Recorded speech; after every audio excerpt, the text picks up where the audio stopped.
CPM-ന്റെ മാനസിക പീഡനത്തെ തുടർന്ന് ആത്മഹത്യ ചെയ്തവരുടെ എണ്ണം കൂടി വരികയാണ്. ഇപ്പോൾ കഴിഞ്ഞ 5 വർഷത്തിനിടയിൽ 5 പേരാണ് ഇത്തരത്തിൽ ആത്മഹത്യ ചെയ്തത്. നമുക്കറിയാം, ഇപ്പോൾ നവീൻ ബാബുവിൻ്റെ കേസൊക്കെ എടുത്ത് പരിശോധിച്ചാൽ അദ്ദേഹത്തെ മാനസികമായി പീഡിപ്പിക്കുന്നു. ഇപ്പോൾ ശരിക്കും പറഞ്ഞാൽ ഈ 51 വെട്ടിൻ്റെ കാലം കഴിഞ്ഞിരിക്കുന്നു. ബൗദ്ധികമായ നിലയിലേക്ക് ആളുകളെ വെട്ടി ഒതുക്കാനുള്ളൊരു ശ്രമമാണ് CPM നടത്തിക്കൊണ്ട്. അതായത് അവർക്കെതിരായി പ്രവർത്തിച്ചാൽ, ഇപ്പോൾ ഡോക്ടർ ഹാരിസിനെതിരെ മോഷണക്കുറ്റം വരെ ആരോപിച്ചു. അപ്പോൾ അത്തരത്തിലേക്കുള്ളൊരു മാറ്റം CPM-ന് ഉണ്ടായിരിക്കുന്നു. എങ്ങനെ കാണാം അതിനെ? ഇപ്പോൾ കേരളം ഇന്നൊരു വലിയ ചോദ്യചിഹ്നത്തിന് മുന്നിൽ നിൽക്കുകയാണ്. കാരണം സ്വയം തൊഴിലാളി വർഗ പാർട്ടി, പാവപ്പെട്ടവരുടെ പാർട്ടി, ജനപക്ഷ പാർട്ടി എന്നും ജനകീയ മുന്നേറ്റം എന്നൊക്കെ പറഞ്ഞ് ഈ അലമുറയിടുന്ന ഒരു പ്രസ്ഥാനമാണല്ലോ ഇവരുടേത്. അവരുടെ തന്നെ അകത്തളങ്ങളിൽ നടത്തുന്ന കൊടും ക്രൂരതകളെ പറ്റിയാണ് ഇപ്പോൾ പുറത്തു വരുന്ന ഈ വാർത്തകൾ. അത് കേവലം ഒരു രാഷ്ട്രീയ വിമർശനമായിട്ട് അതിനെ തള്ളിക്കളയാൻ കഴിയില്ല. കാരണം മനുഷ്യ ജീവിതങ്ങളുടെ, അവരുടെ ആത്മാഭിമാനത്തെ വേട്ടയാടുന്ന ഒരു ക്രൂരമായ അധികാര രൂപത്തെ കുറിച്ചുള്ള ഒരു തുറന്നു പറച്ചിലുകളായിട്ടാണ് നമ്മൾ ഇതിനെ കാണേണ്ടത്. പിണറായി വിജയന്റെ 2ാം സർക്കാർ അധികാരത്തിൽ വന്നതിന് ശേഷം CPM നേതാക്കളുടെ മാനസിക പീഡനം കാരണം ജീവനൊടുക്കിയവരുടെ എണ്ണം വർദ്ധിക്കുകയാണ്. ആര്യനാട്ടെ കോൺഗ്രസ് പഞ്ചായത്ത് അംഗം S. ശ്രീജയുടെ ദുരൂഹ മരണം അതിൽ ഒടുവിലത്തെ ഉദാഹരണം മാത്രമാണ്. ശ്രീജയെ പോലുള്ള ഒരു പൊതുപ്രവർത്തകയെ, ഒരു വനിതയെ സ്വന്തം രാഷ്ട്രീയ നേട്ടങ്ങൾക്ക് വേണ്ടി CPM നടത്തിയ വേട്ടയാടൽ കേരളീയ മനസാക്ഷിയെ തന്നെ ഞെട്ടിച്ചതാണ്. കഴിഞ്ഞ കുറേ വർഷങ്ങളായിട്ട് CPM പിന്തുടരുന്ന ഈ മാനസിക പീഡന രാഷ്ട്രീയം എത്രമാത്രം അപകടകരമാണ് എന്ന ഓരോ സംഭവങ്ങളും നമ്മളെ ഓർമ്മിപ്പിക്കുന്നു. ശ്രീജയുടെ മരണം ഒറ്റപ്പെട്ട ഒരു സംഭവമല്ല. കഴിഞ്ഞ 5 വർഷത്തിനിടയിൽ CPM-ന്റെ മാനസിക പീഡനം മാത്രം കാരണം ജീവനൊടുക്കിയത് 5 പേരാണ്. അതായത് വർഷത്തിൽ ഒരാൾ എന്നൊരു കണക്ക്. ആത്മഹത്യാ കുറിപ്പുകളിലും കുടുംബാംഗങ്ങളുടെ വെളിപ്പെടുത്തലുകളിലും ഈ ക്രൂരമായ രാഷ്ട്രീയത്തിന്റെ മുഖം വ്യക്തമാകുന്നുണ്ട്. ഒന്നാമത്, നിങ്ങൾക്ക് എല്ലാവർക്കും അറിയാം, നിങ്ങൾ ഊഹിച്ചിട്ടുണ്ടായിരിക്കും. അതായത് ചേട്ടൻ നേരത്തെ പറഞ്ഞ തന്നെ ADM, നമ്മുടെ assistant district magistrate Naveen Babu, സത്യസന്ധതയുടെ വില മരണമാണെന്ന് നമ്മളെ കാണിച്ചു തന്ന കണ്ണൂർ ADM ആയിരുന്ന നവീൻ ബാബുവിന്റെ മരണം കേരളം ഞെട്ടലോടെയാണ് കണ്ടത്.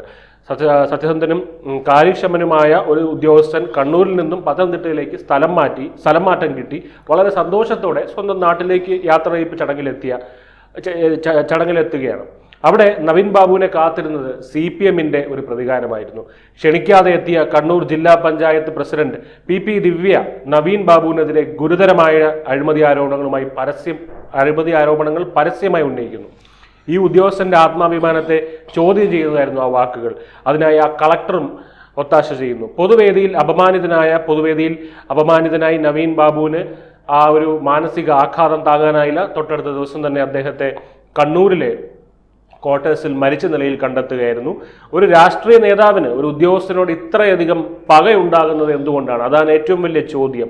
നവീൻ ബാബുവിനെ പോലെ സത്യസന്ധനായ ഉദ്യോഗസ്ഥൻ CPM-ന്റെ അഴിമതിക്ക് തടസ്സമായി നിന്നാൽ അവരെ പൊതുസമൂഹത്തിൽ അപമാനിച്ചില്ലാതാക്കുക എന്നതാണോ ഇവരുടെ രീതി?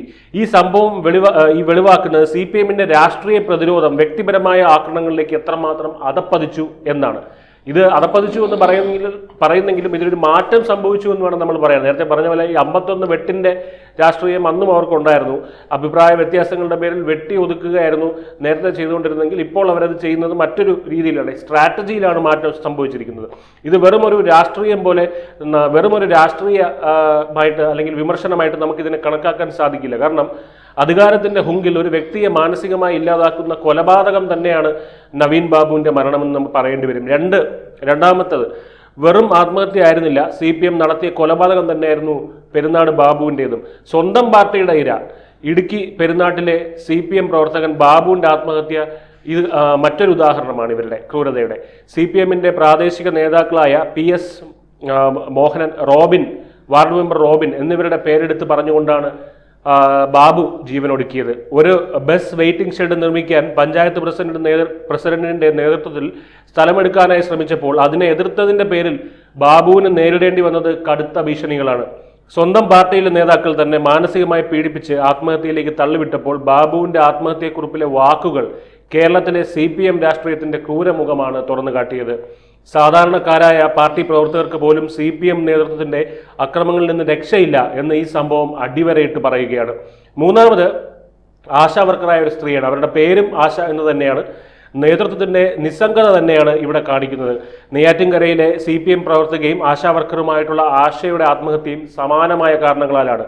പാർട്ടി ലോക്കൽ കമ്മിറ്റി അംഗം കൊച്ചാമം രാജൻ, ബ്രാഞ്ച് സെക്രട്ടറി അലത്ര വിളാകം ജോയ് എന്നിവരുടെ മാനസിക പീഡനം സഹിക്കാൻ വയ്യാതെയാണ് ആശ ആത്മഹത്യ ചെയ്തത്. പലതവണ പാർട്ടിയിൽ പരാതിപ്പെട്ടിട്ടും ഫലമുണ്ടായില്ല. പാർട്ടിയിലെ ഉന്നത നേതാക്കൾക്ക് തങ്ങളുടെ താഴെത്തട്ടിലുള്ള പ്രവർത്തകരുടെ വേദന കേൾക്കാൻ സമയമില്ല. മറിച്ച് അവരെ ദ്രോഹിക്കുന്ന നേതാക്കളെ സംരക്ഷിക്കുകയാണ് ഇവരൊക്കെ ചെയ്തു വരുന്നത്. നാലാമത് അയ്യനാട് സഹകരണ ബാങ്ക് ഡയറക്ടറായ VS സിയാദാണ്. പകപോക്കലിന്റെ രാഷ്ട്രീയമാണ് ഇവിടെ കാണാനാകുന്നത്. കൊച്ചി അയ്യനാട് സഹകരണ ബാങ്ക് ഡയറക്ടർ VS സയ്യാദിന്റെ ആത്മഹത്യയും CPM നേതാക്കളുടെ പങ്ക് വെളിവാക്കുന്നുണ്ട്. Kalamassery area secretary Sakeer Hussain, Thrikkakara local secretary Jayachandran എന്നിവർക്കെതിരെയായിരുന്നു ആത്മഹത്യക്കുറിപ്പിൽ ആരോപണം ഉന്നയിച്ചത്. സാമ്പത്തിക തട്ടിപ്പിൽ കുടുക്കി തകർക്കാൻ ശ്രമിച്ചു എന്നായിരുന്നു ആരോപണം. CPMന്റെ രാഷ്ട്രീയ പകപോകലുകൾക്ക് ബലിയാടുകളാകപ്പെട്ടവരുടെ പട്ടിക ഇനിയും നീളുകയാണ്. ഇനിയുള്ളത് ആര്യനാട് ശ്രീജ, ഏറ്റവും ഒടുവിലത്തെ ഉദാഹരണം. അതാണ് ഇവരുടെ ഏറ്റവും പുതിയ ഇര. അപ്പോൾ ആര്യനാട് പഞ്ചായത്ത് അംഗമായ ശ്രീജയുടെ ദാരുണമായ മരണത്തിനും ഇവർ തന്നെയാണ് പിന്നിൽ. കോൺഗ്രസ് പ്രതിനിധിയായിരുന്ന ശ്രീജയെ CPM നേതാക്കൾ പൊതുയോഗങ്ങളിലും പഞ്ചായത്ത് യോഗങ്ങളിലും നിരന്തരമായി വ്യക്തിപരമായി അപമാനിച്ചു. സാമ്പത്തിക തട്ടിപ്പുകാരിയായി ചിത്രീകരിച്ചു. അവർക്കെതിരെ ക്രൂരമായ വ്യാജ പ്രചരണം നടത്തി. കഴിഞ്ഞ ഞായറാഴ്ച CPM നടത്തിയ പ്രതിഷേധ പരിപാടിയിൽ ശ്രീജയ്ക്കെതിരെ സാമ്പത്തിക തട്ടിപ്പ് ആരോപണങ്ങൾ ഉന്നയിച്ചപ്പോൾ അതൊരു സ്ത്രീയുടെ ആത്മാഭിമാനത്തെ ഇത്രത്തോളം മുറിവേൽപ്പിച്ചിട്ടുണ്ടാകാം. ഈ മാനസിക പീഡനം സഹിക്കാൻ വയ്യാതെയാണ് ശ്രീജ ജീവനൊടുക്കിയത്. ഈ സ്ത്രീയെ ഒരു പൊതുപ്രവർത്തകയെ ഇത്രയധികം വേട്ടയാടിയത് എന്തിനു വേണ്ടിയാണ്? വരുന്ന തദ്ദേശ തെരഞ്ഞെടുപ്പിൽ ശ്രീജ വീണ്ടും വിജയിക്കുമോ എന്ന CPMന്റെ ഭയം മാത്രമാണ് ഇതിന് പിന്നിൽ.